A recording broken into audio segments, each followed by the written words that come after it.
Dear students, today एक थोड़ा सा बहुत ही इंटरेस्टिंग पॉइंट आ जाता है लेंस में, पावर ऑफ द लेंस। अभी तो हमने डिफाइन कर लिया, लेंस मेकर्स फॉर्मूला हमने यूज कर लिया, उस पर कुछ हमने क्वेश्चंस कर लिए। अब देख, नेक्स्ट इंटरेस्टिंग पार्ट आता है पावर ऑफ द लेंस। अगर पावर ऑफ द लेंस आपको डिफाइन करना तो कैसे करोगे? मतलब you can say like this कि suppose this is convex lens, this is optical axis है इसका, प्रिंसिपल एक्सिस, और दिस इज ऑप्टिकल सेंटर। तो पावर ऑफ द लेंस अगर डिफाइन करना हो तो सबसे पहले आपको आइडिया ये होना चाहिए इसका फोकल लेंथ। ठीक है, अगर उसका फोकल लेंथ कम होगा लेंस का,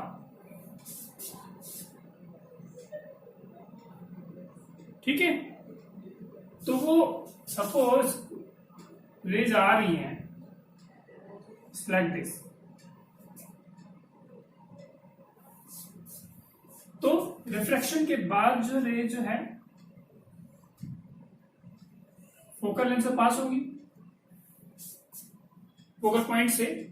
तो अगर ये फोकल लेंथ कम है तो रिफ्लेक्शन के बाद वो जो कन्वर्जेंस होगा या डाइवर्जेंस होगा उसका जो एंगल होगा वो ज्यादा होगा।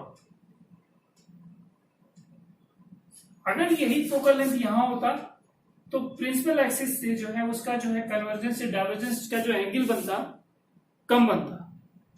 तो you can say like this, power of the lens is the measure of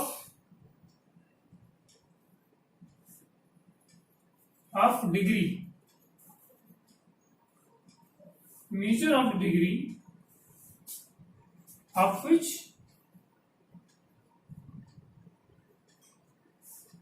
lens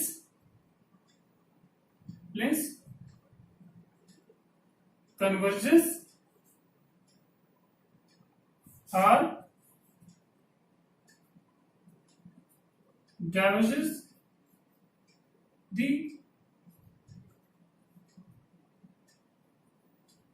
the light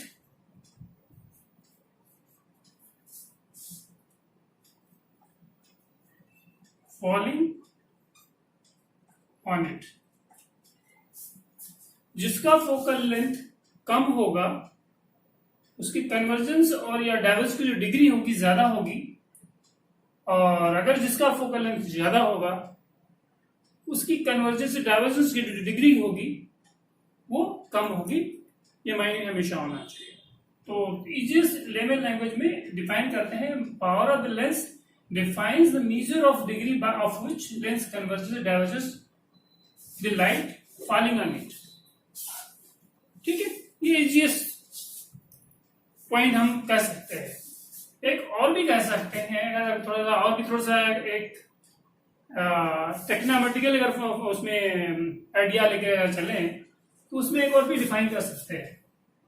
this is, इसको और भी डिफाइन कर सकते हो, पावर ऑफ लेंस को as a tangent of degree, tangent of angle, tangent of angle after reflection जो बनता है। सपोज ये है हमारा दिस वन, ये एंगल है टेंजेंट ऑफ एंगल, ये है सपोज दिस इज अल्फा, और अगर टेंजेंट ऑफ एंगल निकाल लें इक्वल टू h, सपोज ये unit height from the optical centre h upon f। Also you can define the power को इस तरीके डिफाइन कर सकते हैं, this is tangent of the angle is a ratio of distance from optical center and focal length। तो ये अगर unit distance है h इज इक्वल टू 1 है तो tan alpha is equal to 1 upon f, यानी कि power is equal to 1 upon f। ठीक है, ऐसा भी डिफाइन कर सकते हो। डिफिनेशन की बात होती है कि टेंजेंट एंगल, तो उसको टेंजेंट एंगल को कैसे डिफाइन करोगे? Unit distance from optical centre, this is H, ratio of H upon F, ऐसे भी डिफाइन कर सकते। ठीक है, इसका यूनिट क्या होता है? यूनिट अगर हम एसआई यूनिट देखते हैं, एसआई यूनिट में अगर इसको बात करते हैं, P इक्वल टू 1/1 मीटर। इसको डायप्टर भी बोलते हैं, डायप्टर। इसको ऐसे इस तरीके डिफाइन करते हैं जो मैन्युफैक्चरर होते हैं, 1 डायप्टर। कन्वर्जेंस लेंस की जो पावर होता है पॉजिटिव होता है,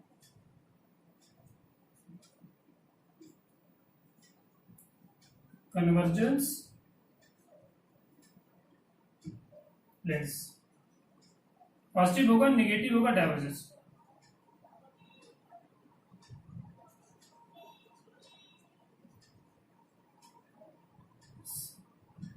ठीक है, ये दिमाग में हमेशा थोड़ा आइडिया होना चाहिए। और अगर इसी चीज को थोड़ा और आगे थोड़ा हम एक्सटेंड करें, हमारे पास फॉर्मूला क्या था? 1/f equal to μ1 minus 1/r1 minus r2। इसको आप लिख सकते हैं P equal to μ1 minus 1/r1 minus r2, ऐसा भी लिख सकते हो आप। नहीं तो थोड़ा सा एक ब्रीफिंग हो गई, पावर ऑफ द लेंस क्या होता है, उसको फॉर्मूला बेस में अगर हम क्वेश्चन निकालते हैं, अगर रिलेशन निकालते हैं तो ऐसा भी कर सकते हैं, और उसको टेंजेंट के फॉर्म में भी लिख सकते हैं। ठीक है, तो डिफिनेशन से छोटी सी है। और उसके बाद हम अब पढ़ेंगे why a number of lenses as being used as a combination. ठीक है, इसको भी थोड़ा सा बताते हैं। Now, अब when we are having optical instrument, उसमें नंबर ऑफ जो लेंसेज होते हैं, इफ इट कुड बी शायद कि नंबर ऑफ लेंसेज को कॉम्बिनेशन में यूज कर लेते हैं, कांटेक्ट में, या कुछ डिस्टेंस पे रख के यूज करते हैं। तो इनका पर्पज क्या होता है, कि ऐसा करते क्यों है कि नंबर ऑफ लेंस को एज ए कॉम्बिनेशन में यूज करते हैं? Either they are being in the contact, or they are being having some distance between. First होता है कि मैग्निफाइड इमेजेस। पर्पज क्या होता है ऐसा करने से? अगर number of lenses in combination में यूज करते हैं तो मैग्निफाइड इमेजेस, एंड जो फाइनल इमेज बनती है उसकी शार्पनेस को बढ़ाने के लिए यूज करते हैं, and erect the final image and to increase the field of view. बिल्कुल सिंपल सा है, पॉइंट्स को आपको दिमाग में रखना है। ठीक है, तो ऐसा करते हैं तो कहां कहां यूज करते हैं ऐसा? टेलीस्कोप में यूज करते हैं, मैक्रोस्कोप में यूज करते हैं, एंड कैमराज में यूज करते हैं, number of lenses being in combination, right. और अगर ऐसा करते हैं तो हमारा जो है एक रिलेशन बिल्डअप होकर के आता है। अगर नंबर ऑफ लेंसेज कॉम्बिनेशन में यूज करते हैं और आपस में कॉम्बिनेशन है, तो एक लेंस से जो इमेज बनता है उसका मैग्निफिकेशन जो दूसरा वाला जो अगर कॉम्बिनेशन वो मैग्नीफाई करेगा, तीसरा यूज करते तीसरा मैग्नीफाई करेगा। इस तरीके से अगर आप रिजल्टेंट जो मैग्निफिकेशन निकलता है वो रिलेशन बन के आता है। जो रिजल्टेंट मैग्निफिकेशन होगा, if you are having number of lenses in the combination, तो उनका जो रिजल्टेंट मैग्निफिकेशन निकल के आ जाएगा, इंडिविजुअल जो मैग्निफिकेशन होगा वो आपस में क्रॉस प्रोडक्ट होंगे, मल्टीप्लाई कर दोगे तो रिजल्टेंट जो है मैग्निफिकेशन निकल के आएगा। क्योंकि एक जो लेंस का जो मैग्निफिकेशन होगा, जो नेक्स्ट जो लेंस होगा वो प्रीसीडिंग वन का जो मैग्नीफाई करेगा। इस तरीके से माइंड में हमेशा रखना चाहिए। तो resultant magnification will be if you are having number of lenses in the combination, तो उनके जो है इंडिविजुअल पावर को, इंडिविजुअल मैग्निफिकेशन को आप मल्टीप्लाई कर दोगे तो रिजल्टेंट जो है मैग्निफिकेशन निकल के आ जाएगा। तो ये थोड़ा माइंड में रखने की जरूरत पड़ेगी। ठीक है, तो लेमेन लैंग्वेज में अगर बात करते हैं, बहुत ज्यादा टफ नहीं है। Combination of thin lenses, purpose क्या होता है ये दिमाग में हमेशा रखना है। और अगर कॉम्बिनेशन में लेंसेज रखे गए हैं तो उनका रिजल्टेंट मैग्निफिकेशन कैसे हो, तो ये पॉइंट में हमेशा आपको रखना है, राइट। तो एक और भी इंटरेस्टिंग पॉइंट आता है, फर्दर जब बढ़ते हैं तो इक्विवेलेंस लेंस की बात होती है। What is the definition of equivalent lens? तो इसको कैसे डिफाइन करते हैं? कोई ऑब्जेक्ट का अगर मान लो इमेज सिंगल लेंस जो बनाता है जिस पोजीशन पे, अगर वो इमेज कॉम्बिनेशन ऑफ लेंसेज बनाते हैं सेम पोजीशन पे है तो they are being called equivalent lens. It means a single lens makes the same image of the object at the same position when the combination of lenses also makes the image at the same position of that particular object. So it means they are being called equivalent lenses.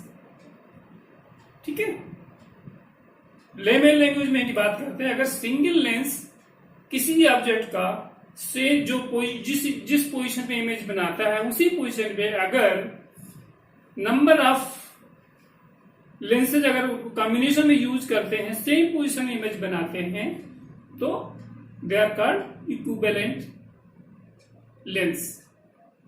ठीक है, तो हमें यहां हमने जो use किया है, अभी देखिए ऐसे 2 लेंसेज है जो कॉन्टैक्ट में है, एज ए कॉम्बिनेशन यूज किया है, आपस में सटे हुए हैं।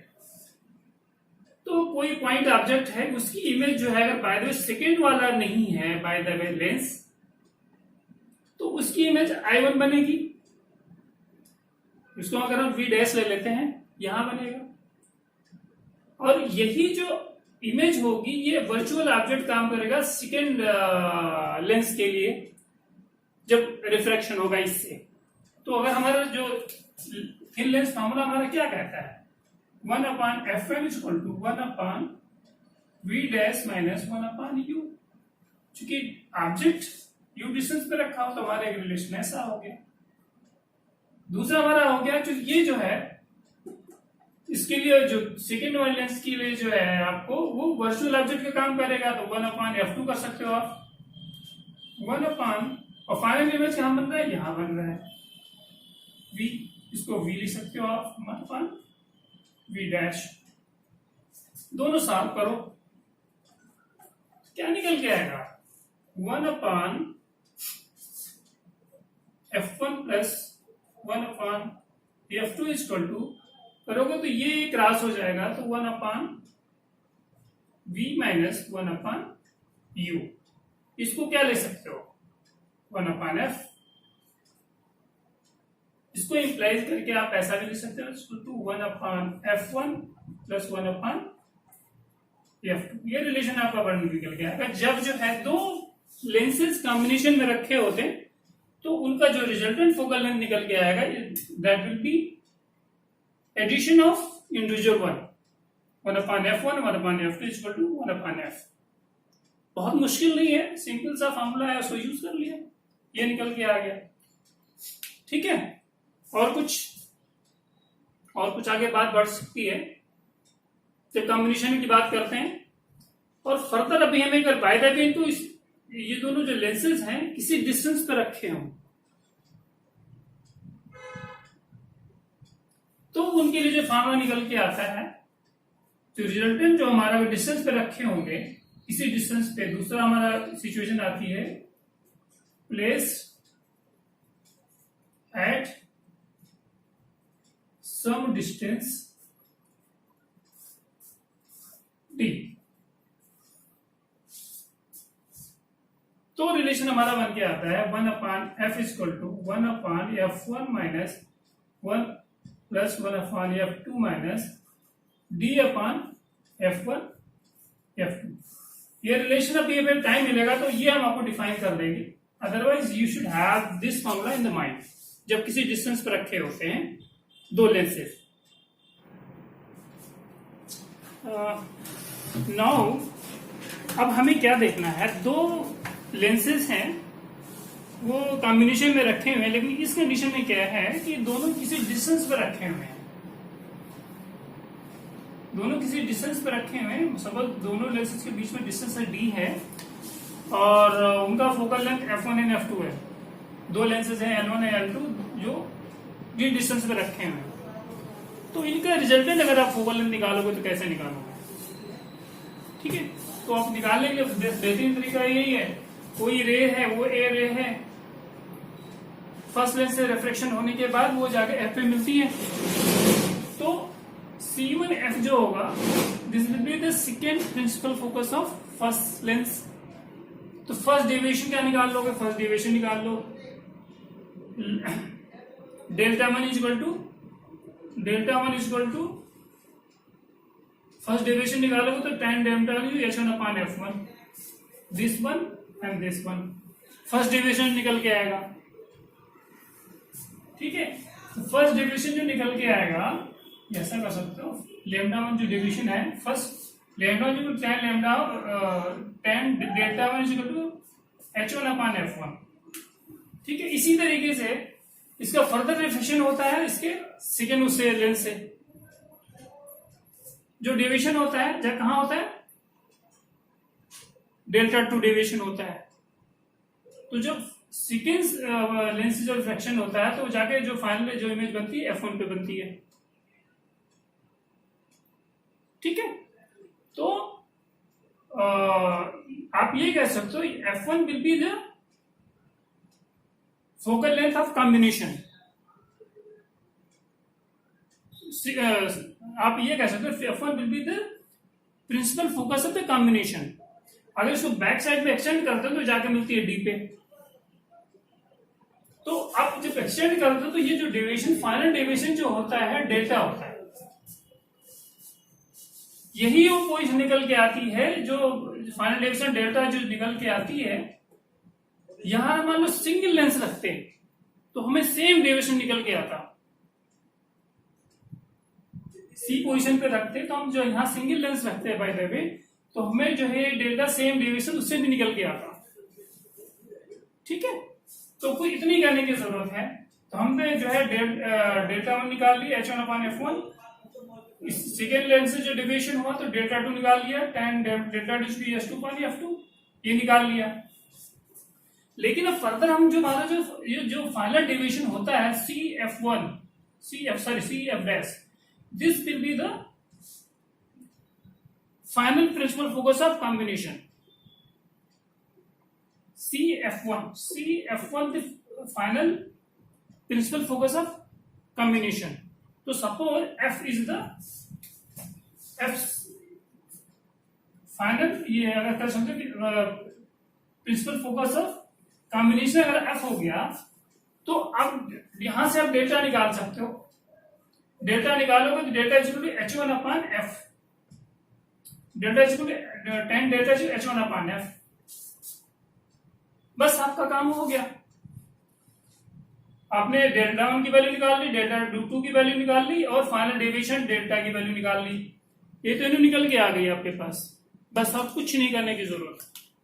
फिर दो ट्रायंगल है वास्तव में, देख लो A1C1F BC2F दोनों कांग्रुएंट है, दोनों को यूज कर लेते हैं। तो AC1 divided by C1F equal to BC2 divided by C2F, बस इतनी रख देना आपको। AC1 equal to h1/f1, BC2 क्या है? BC2 ये हो गया H2 हो गया, और C2F क्या है? C2F क्या हो गया हमारा? C2F इक्वल टू क्या हो जाएगा? F माइनस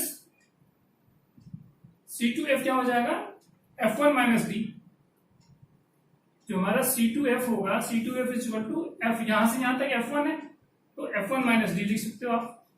बस आपका सॉल्व हो h1/f1 equal to S2 divided by F1 minus D।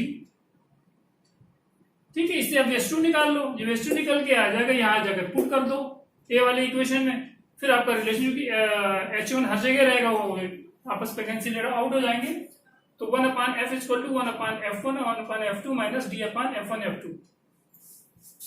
अब उसको पावर के फॉर्म में लिखोगे तो P equal to P1 plus P2 minus D P1 P2। ये आपका रिलेशन निकल के आ जाता है जब दो लेंस किसी डिस्टेंस पे रखे होते हैं तो उनका जो है रिजल्टेंट जो है पावर कैसे निकल के आएगा, या रिजल्टेंट फोकस निकल के क्या है, फोकल लेंथ कैसे निकालोगे।